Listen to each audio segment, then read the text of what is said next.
Everybody, I'm Robert Fry and I'm an alcoholic. It's good to be here with you guys tonight. It is. I was cold standing there in a long sleeve shirt. I'll bring that up right away. And I thought, man, if I were sitting out there in short sleeves like some folks are, I'd be frozen to death out there. So anyway, it does feel good. It's better than being hot. When I speak, I tend to sweat anyway, so I'm probably working against my own best interest. But anyway, it was a little chilly in here. But it's great to be here with you guys. My sobriety day is April 2nd, 1997. And my home group is the Willow Springs group, which meets now in downtown Fuquay-Varina, North Carolina. And I apologize for being late. I hadn't been late to a speaker meeting that I was a speaker at in a long time. But Steve said he would say a prayer before the meeting, which, you always appreciate that. But he almost went into a talk during the prayer. He just went on. He wouldn't stop. And we came walking back in, and Daniel had already opened the meeting. So anyway, we were here in fact, I got here about 6:20. But anyway, it is good to be here. I love this group. Like Waylon said, Daniel and I were reminiscing about stuff, and he and I got sober. You got sober in 97, right? Yeah, I got sober April of 97, and we were reminiscing about stuff, which is fun to do when you've been around a while. Waylon said I'm more mature now. Well, I'm 21 years older than I used to be. So, if I hadn't figured out something in 21 years, then there's a problem with that. So I'm a lot older than I used to be, and I'm grateful for that.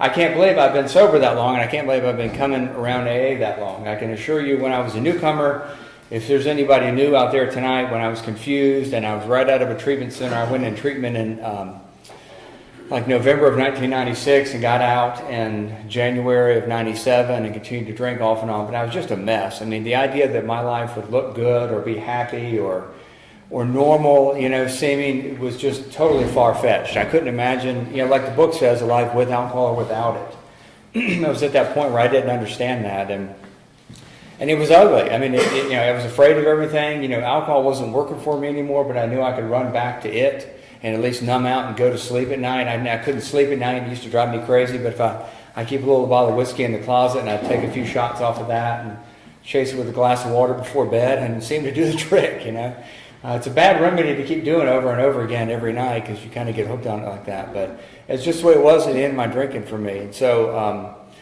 I can tell you that 21 years later, life is a lot better. In fact, we were telling stories, and I try not to just reminisce all the time. You get into that sometimes. But I got drugged down here, I suppose the first summer I was sober, which would have been July, August, September of 97, by Steve, because my sponsors, Steve and Tom, worked together professionally and have been in AA, together for a long, long time.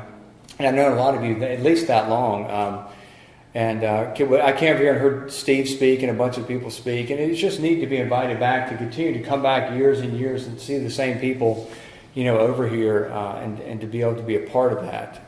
It's pretty awesome. In fact, some of you guys, Steve and Daniel and Wallace, were coming to Wilson. I ended up crash landing out of that treatment center at my parents' house where I grew up in Wilson, North Carolina. And Wallace and some of you guys were some of the first speakers I ever heard. We had a speaker meeting on Saturday night at the principals group there in Wilson. And that's where I first learned to identify. I was sitting out there confused, didn't know whether I was really an alcoholic. I was 19 years old when I got sober. I was 18 when I landed in that treatment center. And I can assure you, at 18 or 19 years of age, the idea of not drinking seemed like a horrible idea to me. I was wide open. I had been wide open with drinking, and I was heavily into drugs too, and I'll focus on our singleness of purpose here and adhere to that and talk about my alcoholism in a general way. But I was wide open by 14 or 15 years old. I started drinking and I loved it. I didn't immediately start getting into trouble from it, but I just loved it. But by the time I was 18 years old, almost 19, I had absolutely drank just about all I could stand.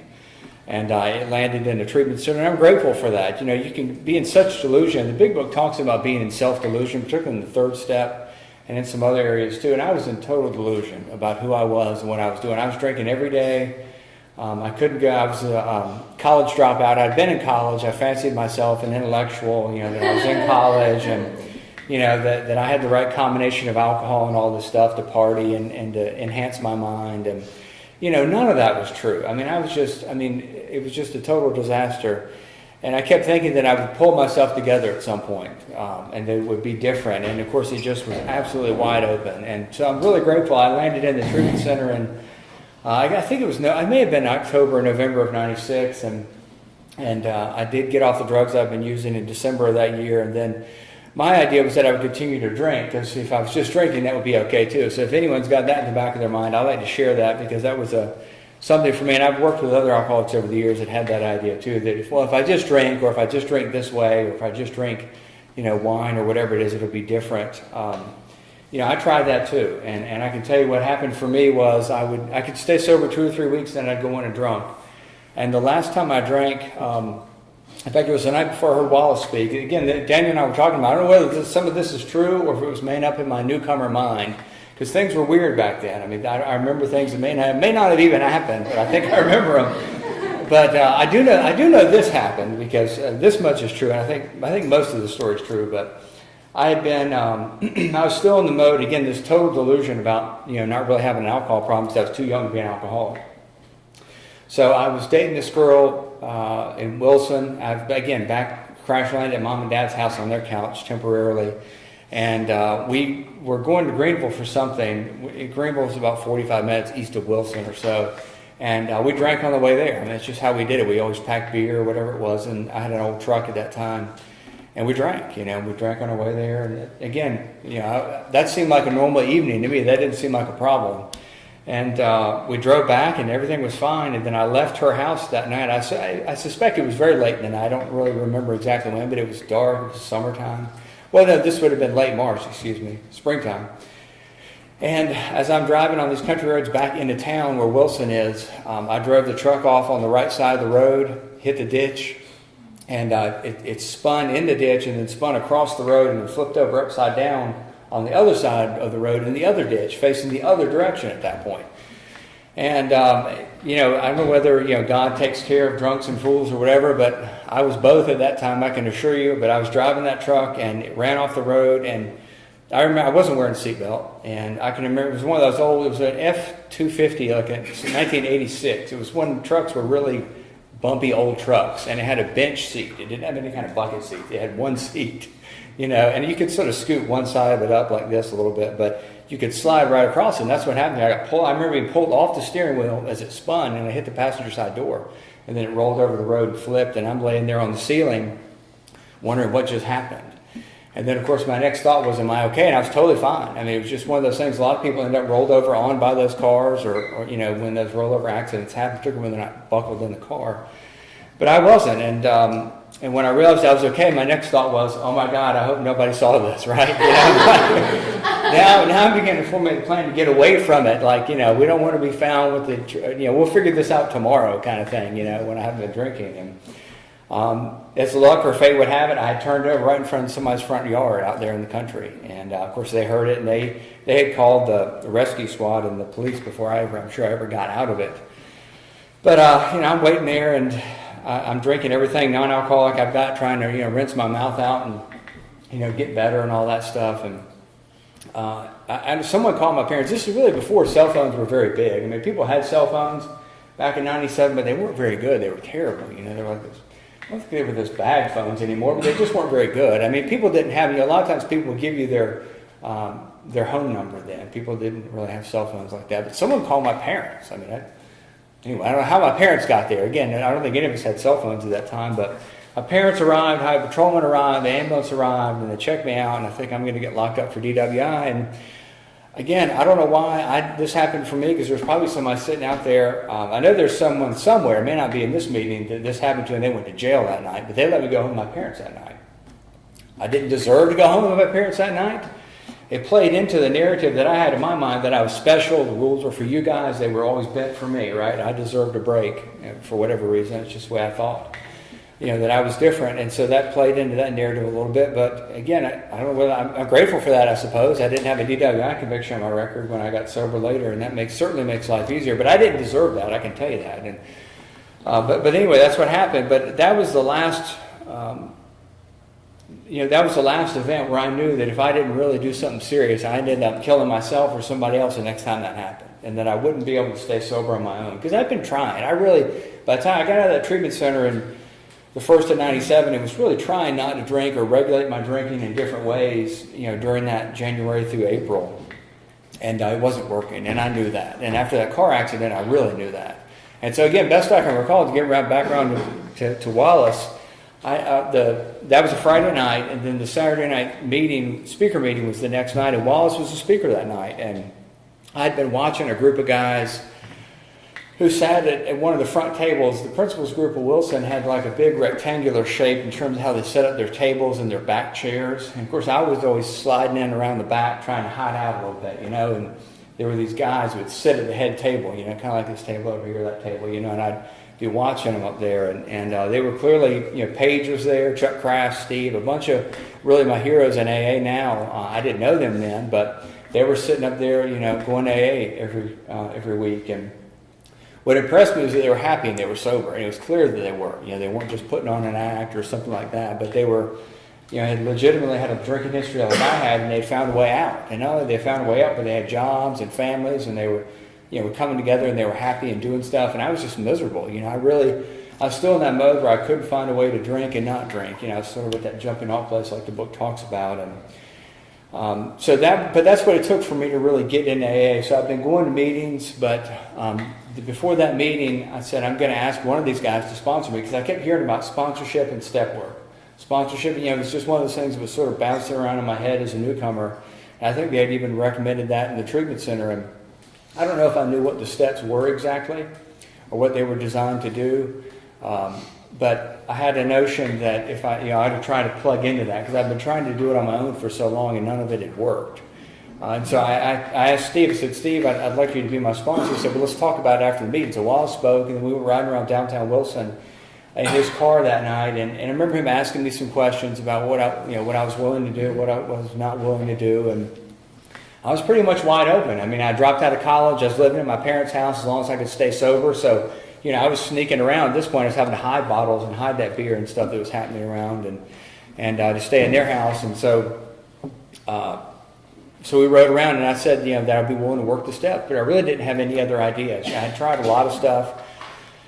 I will go back and delve into my story a little bit, but I tried going to psychiatrists. By the time I was a senior in high school, my drinking was really, really beginning to sort of break out and begin happening every day. And some of that peace and comfort that drinking had given me in the beginning was beginning to go away. And so I was beginning to have moments of rage and anger. I was having trouble in relationships, and some stuff I won't really share from the podium here, but my life was beginning to sort of spiral out of control. But I had done well enough as a student in high school early on that I got into college. And so having tested out psychiatry and lied to them about how much I was drinking and all this stuff, I'd tell them about how I felt, but I wouldn't, if they asked me about drinking, I would lie, and so that's what I did. And so if you took the symptoms I had and you didn't factor in all the alcohol and drug use, it looked like I was crazy, and so I'm sure a psychiatrist has seen that before, but, that's what I was doing. And so there weren't really going to be any legitimate help there, because I wasn't certainly ready for it at that point in my life. But anyway, so I tried that, and then I had the other notion was that I got into college in Boone at Appalachian State, and so I had the notion that moving geographically would be a nice cure, and it really sounded like a good idea.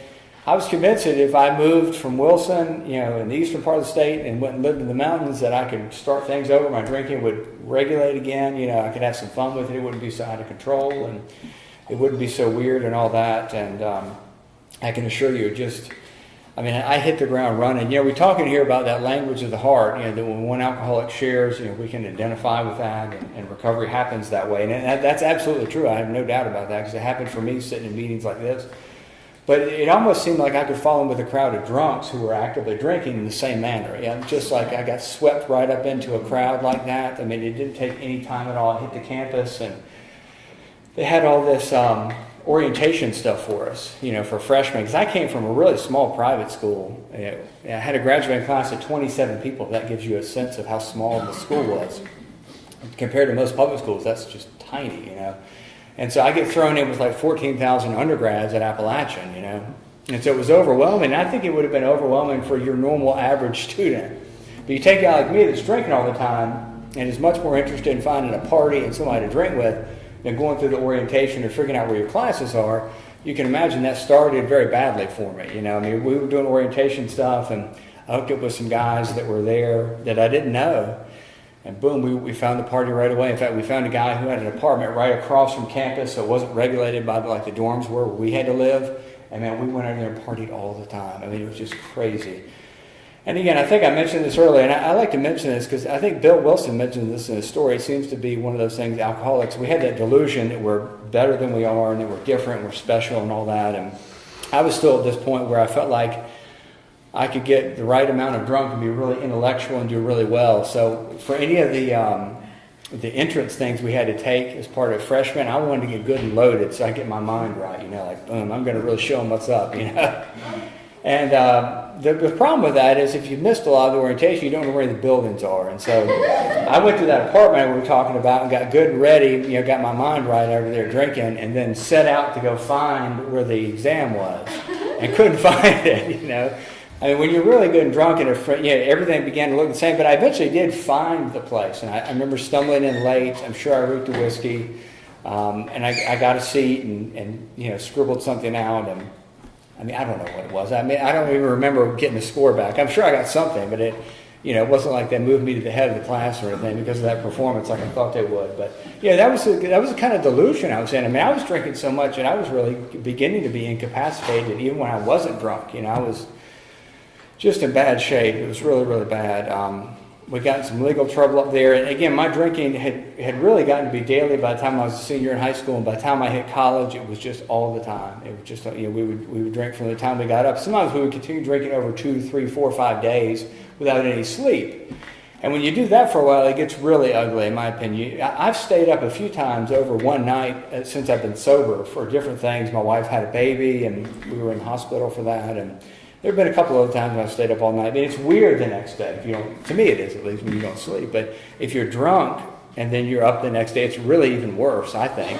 And then like the third or fourth day are like that much worse without any sleep because your body's, it's got all the chemical fatigue and the physical fatigue, and it's all combined into something really, really ugly. And so, we were in the dorms, and I like to share this because this always hit home for me in terms of identification. And I was not a guy that had not been taught how to live life. I had done well enough in high school, but drinking was really beginning to take me out of things. And so we were at the point where we'd be holed up in somebody's dorm room drinking all night, and the sun would start to come up, right? And, it's always fine when you run around drunk at night when it's dark. When the sun starts to come up, it doesn't feel nearly as good. You're like, ooh, this is, it's not as fun to be drunk at 6 a.m. as it is like at 12, p.m. at night or whatever.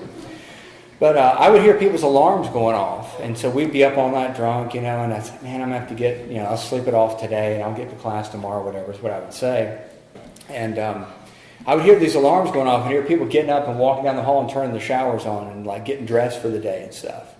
And it just seemed like I didn't know how they did that. And that seems like a stupid thing to say. Like, how do you not know how to get up, set an alarm, get up, and take a shower and go to class?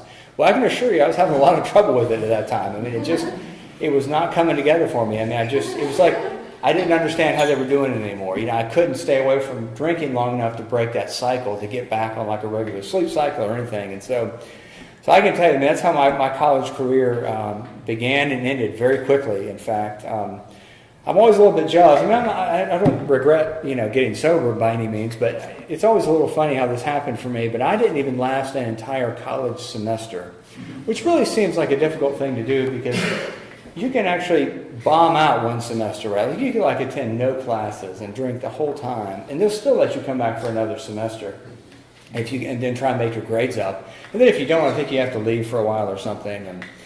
But I mean, I can tell you, I would have loved to have done that, but I mean, I was miserable. I mean, I left there. This was sometime in November, I think, of '96. And I was coming apart. I mean, if I wasn't drunk, I felt like I was losing my mind. I was used to drinking all the time and drinking a lot. And so my parents didn't know what to do with me, and I really didn't know what to do with myself. I still had some notions that I would pull my act together at some point and go back to college. And through a minister of ours at the church I grew up in, he suggested I got sober kind of at the tail end of a lot of treatment centers. At least people have told me that. There were a lot of them that sprang up in the 80s and 90s, and they were beginning to sort of close by the time I came around. But there was one that was open in Raleigh that I got into, and I share this with you because this is the first time I identified with another alcoholic. There was a counselor in there who was a recovered alcoholic in AA, but he was working professionally in the treatment center as a counselor. And I think we make better counselors when we're sober in AA. I won't get into all that, but he was. I mean, I could identify with him, and the reason I say that, he's doing the intake on me, and I'm lying to him, about. They must have some scale, like in those places, about when they say this many drinks, they really mean this, and I imagine every alcoholic lies when they go, right? I can't imagine. I just didn't tell the truth about anything. I certainly wasn't going to all of a sudden tell you how much I was drinking and all that stuff. But anyway, he did the intake on me, and I remember he pushed his stuff aside. And I think he had been sober like 12 or 13 years at that time. And he told me, he said, look, I know what you're going through right now because I was doing it 13 years ago, whatever it was for him. And he said, if I could give you a videotape of my life, it'd look like yours is right now. And if you do what we're suggesting here, you can have the life I've got. And he was clearly a happy guy. I'd seen him sort of working. I'd been, during the intake, I'd seen him around and talked to him and seen him interacting with other people. And he was happy and he was funny and he was laughing and clearly had his act together and clearly was happy about it, And I didn't necessarily know before that moment that he was a sober alcoholic, but he was a sober alcoholic in AA.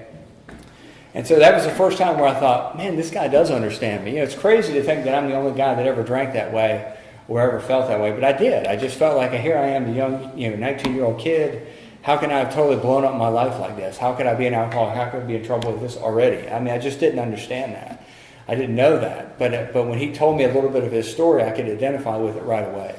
Now, I had to identify with some of my friends who drank a lot, but I never really talked to anybody that was sober from that perspective. So he was the first guy that sort of got through that to me, that, hey, there are people that are on the other side of this. They're not still doing it. I had friends that I'm certain were alcoholics, were certainly drinking alcoholically. And we all had different ideas about how you get feeling better and taper off and stuff like that. But I didn't know anybody who was legitimately recovered and sober at that point except him. And so grateful for that treatment center. Again, it got me going to AA, and I told you a little bit of my story earlier about dabbling around a little bit before I had that car accident and heard Wallace speak that next night. And, as I look back, it really could have gone either way. There were times when I almost drank that first month or two. And I look back now and I don't know how I did. And I even went to some graduation parties, because I was only a year out of high school, I guess, at the time. And so I knew a lot of people that were graduating high school, and there were these big parties. And so I showed up at these parties, and I almost had the notion that I might figure out a way to drink if it seemed right. I was only sober a month or so, and I didn't. And I don't know whether that's God's grace or what. I was going to AA. In fact, I think a couple of them, I went to the AA meeting, then I went to the party afterwards. So my intentions were probably really bad, but. And I wouldn't recommend that to anybody, but for some reason it worked out. But I look back now and I can't believe how close some of that stuff was. I'm really, really grateful for some of the friends I had, some of the AA folks that were around me at that time. But I got swept up in the enthusiasm of that. Those early members, I told you about that group of guys that were sitting there at the front of the room. I remember I was always trying to slide in the back, and even though I was miserable and wanted help, I still didn't want you to get too close. It was one of those, I had that isolation. And so they would catch me. I couldn't figure out how they knew that I was a newcomer. There was a group like this. They weren't quite this big. The meetings weren't quite this size, but they were maybe half this size. And if you're new, you don't know. It's a big group of people. Why do they come? So I'm over there trying to get coffee and cookies. And I turn around, there's like four of them with pamphlets in their hands. Hey, man, you got a sponsor yet? Or, hey, here's our meeting list. And I couldn't figure out of all the people, why are they giving them, what about those other people? They look like newcomers over there, It's like they wouldn't leave me alone, and I'm grateful that they didn't leave me alone. Because again, I wanted help, but I didn't want help. I was in that kind of weird little phase, and I'm grateful for that. And I remember getting one of those guys stuck a meeting schedule in my hand, and again, we didn't really have cell phones as much back then, but Paige Wood, who some of you guys know, has probably spoken to this group this year.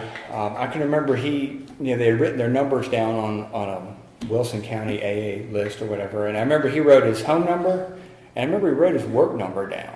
And I remember getting home later and looking at that and thinking, I can't believe he wrote his work number on there. Here I am, some, drunk kid at the meeting, and he gives me his work number. It made an impression on me because he was willing to help me that much. He didn't just give me his home number, but he was willing to go the extra length. Now, I didn't call his work number. I don't know what would happen if I had, but he probably would have answered the phone, but he gave me his word. But again, those are those little things that happen sometimes. It seems silly. That I don't know if you can make them happen for people or not, but they happened for me. And it made a big difference for me. And I thought, man, those guys really want to help, is what I thought. here's a guy that's willing to give me his work number, from some random guy who shows up at an AA meeting. And I'm grateful for that because they swept me up in their enthusiasm. And part of, we would drive down here from Wilson. Here's a pretty good drive, and certainly back, 20, 21 years ago, there was a lot less development along some of these roads, and it was really dark getting out here. You arrived here, you felt like you were at the end of civilization or something. But we simply drive forever, But I got to hear my sponsor speak and a bunch of other folks speak here over the years. So it's kind of cool to be back. But they swept me up in that kind of enthusiasm, And that summer, I wasn't doing much. I had a little bit of a job on a plant nursery doing some manual labor, and I would do that. Then we'd go to AA meetings at night. I didn't have a very full social calendar, and I remember them making the suggestion to me that if I could put one half the energy into AA that I did when I was trying to stay drunk, that I'd probably be okay. And that made a lot of sense to me because I can assure you the last year of my drinking, I devoted every ounce of energy I had into getting a drink or getting over a hangover. Or something in between that, very brief periods in between that, maybe getting more money, trying to look normal for a while, going to class, trying to work a little bit. All my energy was devoted to that. My mental energy, physical, everything I had. And so, and they told me that, and I can assure you, I put a lot of energy early on in going to meetings. I went to meetings almost every night for the first several years of my sobriety. In large part because it felt good to be here. I was talking to somebody before the meeting about that. It's always, maybe this is just, I should be grateful that it's almost more of a gift as much as anything, but I've always loved coming to AA meetings. It's never been hard for me to come to meetings. I'm not saying I've always been thrilled about going to meetings. There are times when I probably would have rather done something else.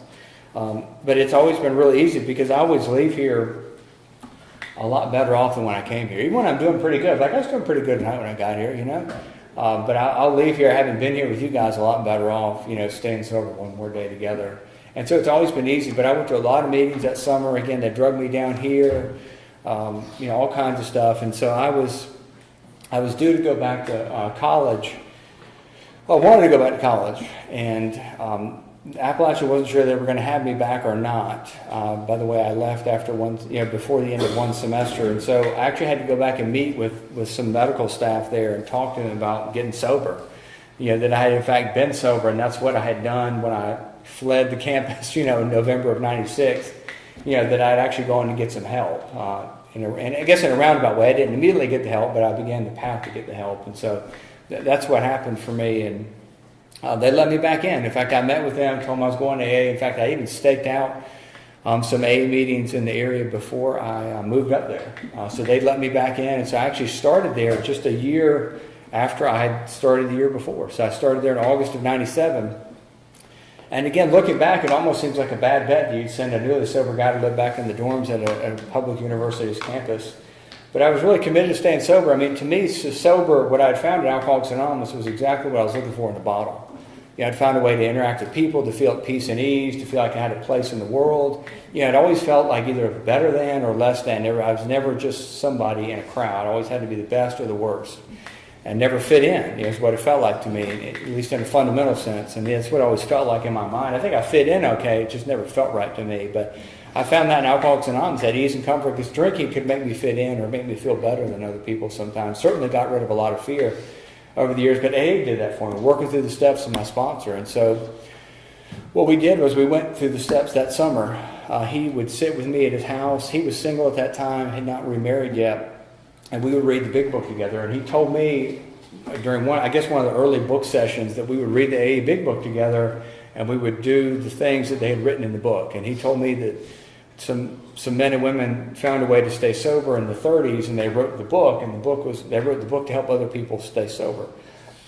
And that made sense to me. I said, well, if it worked, in fact, he even said, if it worked for them, it will probably work for us, is what he said. And so again, I was out of good ideas at that point. I didn't have any other ideas, and so we started reading the book together. I went through and worked the first few steps. Went through and did an inventory, started making amends, particularly with my immediate family. I'm very grateful for them. They certainly didn't deserve the way I treated them when I drank, but they're real grateful that I got sober and was able to make amends with them that summer. In fact, before I went back, but I'd only been sober a few months at the time, and if anybody's I always like to share a little bit about my DVX character, because you get up here sometimes and it sounds all great and really, orderly and all that. But I can assure you, as a newcomer, I think it could have gone either way. I think it was God's grace, maybe just hanging on to some action sometimes. But I actually, and I think our defects of character can be deeply rooted sometimes, and dishonesty was for me. I'd gotten to a level of dishonesty about everything. I mean, if you're drinking alcoholically, at some point your drinking is going to be unacceptable to normal people, and you're going to have to lie. You know, I mean, in terms of the quantity you're drinking or how frequently you're drinking. I mean, I was lying about that all the time. And of course, I lied about a lot of other things too. You know, just almost a lifestyle. But it took me a while. I think it's almost like peeling an onion, you know, in terms of looking at our defects of character. But I was telling everybody for a long, I'll tell you how long it was. I was telling the group I was in, the principals group, and the group I joined in Boone and Blowing Rock when I moved there, that I'd been sober since December of '96. Well, that wasn't true. I'd actually gotten drunk the night before I met Wallace, which was like late March of '97. So, I mean, there's a little bit of a discrepancy there. But this is how delusional I was, and then maybe somebody can relate to this. I didn't see the discrepancy at the time. And I'm not saying that I was a guy that was intentionally lying about that. I was clearly lying about it, but I can tell you, I didn't realize I was lying about it until I knew. You just don't know till you know. And so at some point I had gone back to college, and it would have been September or even October of '97. It's almost a year later, right? And I'm walking to class one day, and it dawned on me that I had continued to drink after December of '96 up through April 2nd of '96. And I knew it, and at that moment I knew it and knew I had to tell somebody. You know, it wasn't... I can tell you, if you're an alcoholic, you'll understand this kind of bizarre delusion. That's why we share. That's why we like to have closed meetings. I know this is an open meeting, but sometimes you got to get some weirdness out there. But anyway, I didn't know. I mean, I was lying about that. And in part, and again, I'll just share this with you guys. I'd gotten off the drugs in December of '96, but I continued to drink. I think I said that earlier. But anyway, that's how the sobriety date got all twisted up. Right, but once it hit me, you know, I knew something was going to have to give. I knew that I was going to have to come clean about that. But I can tell you, until that moment, from December of '96 until sometime in October of '97, I thought it was okay. And I was telling everybody, you know, what my sobriety date was, you know, December 16th of '96. So I spent the next 2 or 3 days trying to figure out in my mind why I didn't need to tell somebody that, right? Like I'm starting to rationalize. Well, you don't have to bring it up now. You know, it's a long time ago. Why bother anyone with that information now, you know? But it was really beginning to spin in my head. You know, once I became aware of that, once that honesty started to move in my life, yeah, I think that's how it's been for me with defects of character, particularly self-centeredness, fear, dishonesty. You know, I become aware of those things as I stay sober. Sometimes when I'm working with others or in my family, and you begin to see they need to be corrected. And so that's what happened for me. And so I probably spent 2 or 3 days mulling this over in my head about, oh my God, I can't, you know, this is embarrassing, you know. And to tell my sponsor, so I remember I had been putting it off, and I rushed back into the dorm room, picked up the phone, and called him, and I said, Steve, December's not really my sobriety date. Sometime, all I knew at that point was like sometime late March. I didn't really know when it was because I drank periodically during that time. And you know, he talked me down off the ledge because I was really, it began to get huge in my mind about that. And he said, look, we'll clean that up. You know, you're sober now. We'll mend the fences. And so what he had me do was go, when I came back home for Christmas break, I told the group there that I had mended my sobriety date. But as I look back now, I was only sober really a few months when I went back to college. But one of the things the members told me early on, and I've always tried to stress this with guys I sponsor, was that if you keep your sobriety first, you can do a lot of things that don't look possible. And a lot of things that don't look possible will come true. You know, I've seen it happen over and over again for people. And I really was grateful to be sober. I did not want to drink. That's not why I wanted to go back to college. I was grateful to get a second chance to go. So when they let me back in, again, I searched out groups. You know, Appalachian is in Boone. It's kind of in a valley there. And I could walk to meetings almost every night of the week from where the dorms were because we couldn't have cars. But I ended up joining a group. Mike and I were talking about this earlier. You know, I was attracted to sort of real solution-based groups like this one, you know, that studied the steps, studied the literature, talked about the solution, that kind of thing, and didn't have open discussion meetings. And so Boone had a lot of open discussion meetings. And as I look back now, I'm a guy who was relatively new who got sober in a lot of those meetings. So I'm grateful for what they were. There were good people up there. They're just not the kind of meetings I would choose to go to today. But there was a group in Blowing Rock called the Promises Group that had a 12 and 12 study on Monday nights and a big book study on Wednesday nights. And they met Monday, Wednesday. And that became my home base for the next 4 years. And so I had in fact, Keith Lewis told me this, that, you know, if you go up there with the idea that you stay sober, you probably have a chance to get an education, you know, was what he told me. don't go up there with the idea that you got to suddenly go up there and hit the books every night and try and get a college degree. And what he told me, and some of the other members of my group, and maybe some of you, in fact, said that if you stay sober, you got a shot. And that made sense to me, because I know for me, when I drink, all bets are off. I mean, I don't have any illusion today that my drinking would be any different. I mean, it's been a long time since I drank, a long time since I wanted to drink, but I have no doubt that if I took a drink, it would be ugly quick. It might not be ugly tonight, but it would be ugly in fairly short order. I mean, I just know how my mind works. I mean, I barely stayed sane trying to stay right in the middle of AA sometimes, much less, getting on the fringe of it or something like that. But anyway, I mean, that was the experience I had. And so I went up there with the idea that I would stay sober. I went to meetings all the time. And I think I had a little bit of a better attitude because I had recognized at that point that I had really thrown away a great opportunity the year before. And to go to college. So anyway, I did. I stayed up there and joined that group and came back. And again, we visited you guys down here a lot when I was home on different vacations and things like that. So it's pretty cool. But a lot of those defects of character began to show themselves. In fact, when I did my first 4-step with Steve, I don't think I told him this at this time, but I believed this. And I tell it now because it's funny, but at the time it was sort of embarrassing. But like I said, I was 19, and when we read about defects of character, I figured, well, here I am. This is my impression of me, right? Just a kid that drank too much. Now, I might be an alcoholic, but I probably didn't have defects of character like a lot of you older guys and women did, I mean, really, I thought, I'm only 19, I don't have any defects of character, right? That's what I thought. And so, I don't think I told my sponsor that, but I begrudgingly went through and went on and did the 4-step and wrote it out and did a 5th step with Steve. And the amazing thing about that, I say that because it just shows you how delusional I was at one time. And you can come back to it. If you stay sober, it'll get better. When I start sponsoring new guys, they get all kinds of weird stuff. I just let's get going in the steps and see what happens. A lot of that weirdness will shake out, or problems will fix themselves, and the ones that don't, will try and address it, But, I was full of defects of character. Didn't even know I had it. I mean, like I said, I was dishonest about everything, including my sobriety date for a long time in AA, without even really knowing it. I was really only honestly dishonest about it for about 2 or 3 days. I mean, in terms of actually being aware of it. But I mean, I was full of fear. That's why I love to drink so much. I was so self-centered. And I've seen different levels of that as I've been sober, but I certainly had the belief, for whatever reason, that that I was different. The rules might be all right for Daniel, but they're not. They don't apply the same way to me. I get a pass, or I get a break, and I just always had that idea. And I don't think anyone ever gave me that idea. I'm just so full of self. That's just the way I see the world. In fact, I was actively stealing from my family and wrecking their vehicles. And if you had asked me, I said, no, I didn't hurt them. They get on my nerves. They bother me. They're not treating me right, is what I would have told you.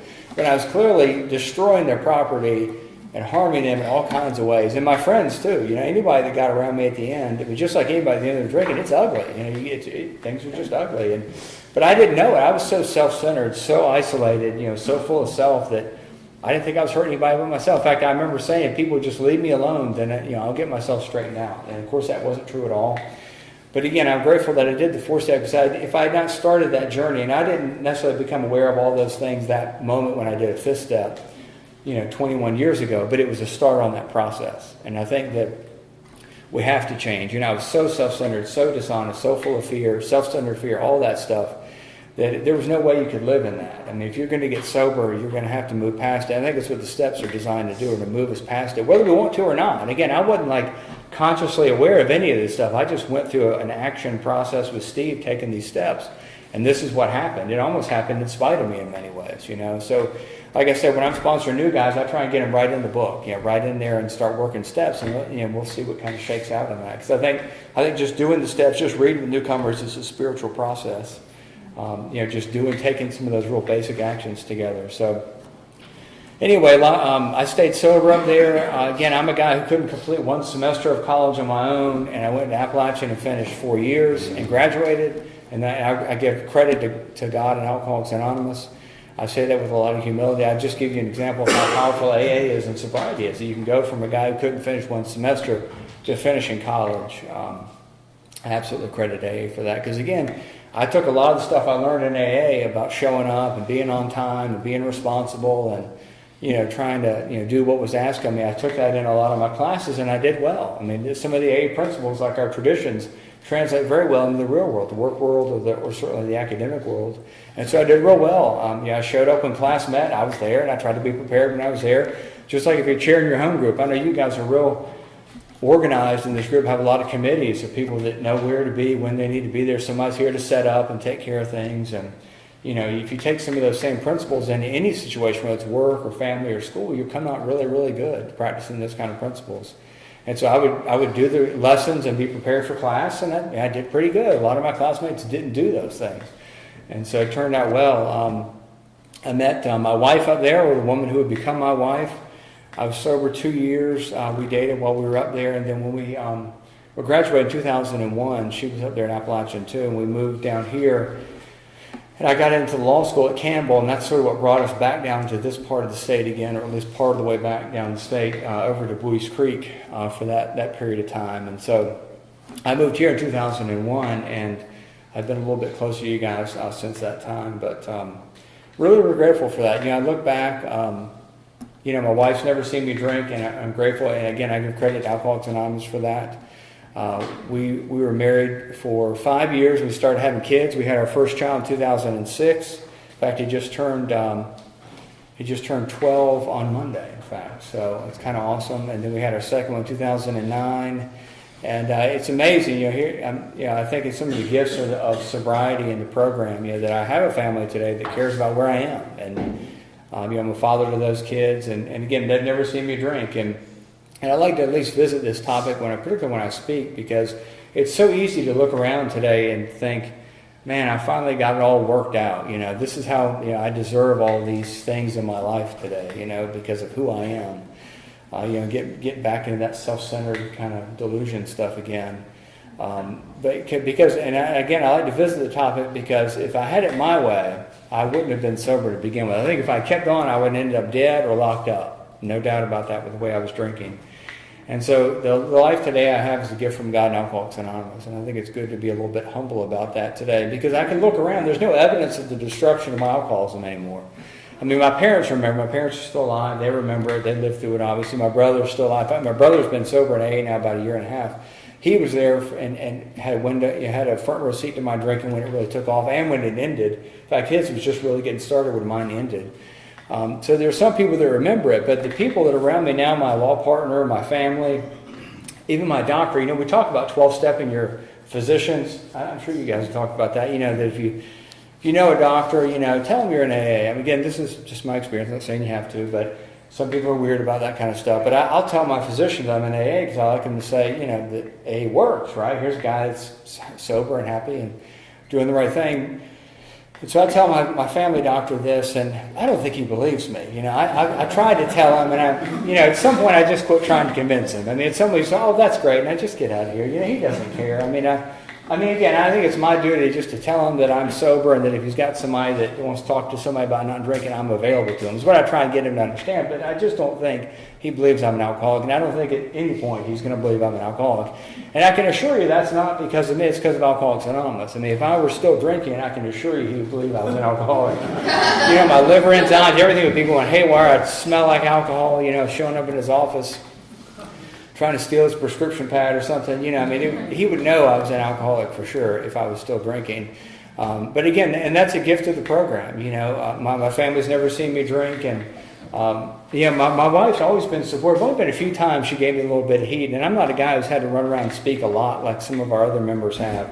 But every once in a while I've had some AA commitments for a number of nights in a row, and I don't get a lot of heat about that. I'm really, really grateful for that, for what the family does. We were talking before the meeting about Al-Anon and stuff, and just families of alcoholics. Our families do a lot for us. If Kelly weren't at home with our boys tonight, I'd have to hire a babysitter, or they'd be here, hanging out in the back or something. And they're civilized enough now to do that. I think they can hang around and be okay. But at one time, they were really, young. I mean, it would have been bizarre. I mean, they would have been, making too much noise. But there's a lot of stuff our family does that you don't see sometimes. And I know for me, and I think my wife's always, my wife has known me a long, long time now. We've been married now since 2001, but she knows how bizarre I can be even in the middle of Alcoholics Anonymous. I mean, I've had some self-imposed crisis visit. We've had some outside stuff like Kelly's father. Kelly's is only 38 years old now, But her father died the first year we were married. She was only like 21 or 22 years old. Her father died. It was really a sudden, very tragic sort of thing.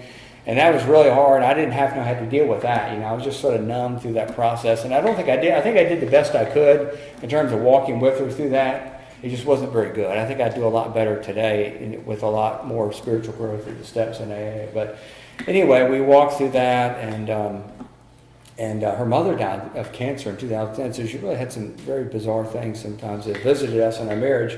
But yeah, those are things that happen to everybody. We're all going to have death in our families. Whether we want to or not, it's just a fact of life. But I've had some bizarre stuff that I created in my mind that gave me a lot of trouble too. I had some physical problems back in 2012, and if you took the physical problem, it was about this big, and if you took the mental problem I brought with it, it was about that big. So you have like this, and then I'm dealing with all this, that I've laid on top of it. And I mean, it was a bizarre period. And I look back now, I'm grateful that I was right in the middle of Alcoholics. I've always gone to my home group. I've always had a sponsor. I think I've called Steve every week for the last 21 years. I've always just tried to hold on to those actions. But had I not, there were times like that. It was the end of 2012, beginning of 2013. I was as crazy as I've ever been. And it's hard to even look back and to remember that it was really this way, but I can assure you it was. I got to the point where I would go to drive to my office, an office I'd been at for over 11 years. No, not quite 11, maybe 9 or 10 years at that time. And I would get in the car and I'd be too scared and I feel like I couldn't breathe and I'd turn around and drive home. And this is the guy, I was sober, at that time, like 13, 14 years. So how do you, what's going on? I thought so if you show up at an ER saying I'm having trouble breathing and my heart's beating real fast, they assume you're having a heart attack, right? Well, I was too, and so until they do a whole bunch of tests, to rule out everything, you don't know what you've got. And so I went through that whole thing, and it turned out my mind was just blowing up a little bit. But I did have a little bit of physical stuff. I had to have some surgery at the end of 2012. But I mean, it was a minor fraction of what I had done in terms of what was going on in my mind. And so I'm having all this fear that I don't know it's fear. My body's just like vibrating all the time. And again, I credit Alcoholics Anonymous, my sponsor, and being right in the middle of this thing. It wasn't that I ever wanted to drink during that time. But I can tell you, there might have been a time when I would have been okay if I weren't here anymore. I mean, it felt that bad at times. I felt that scared, didn't know what was going on. And again, large part of it was totally self-created.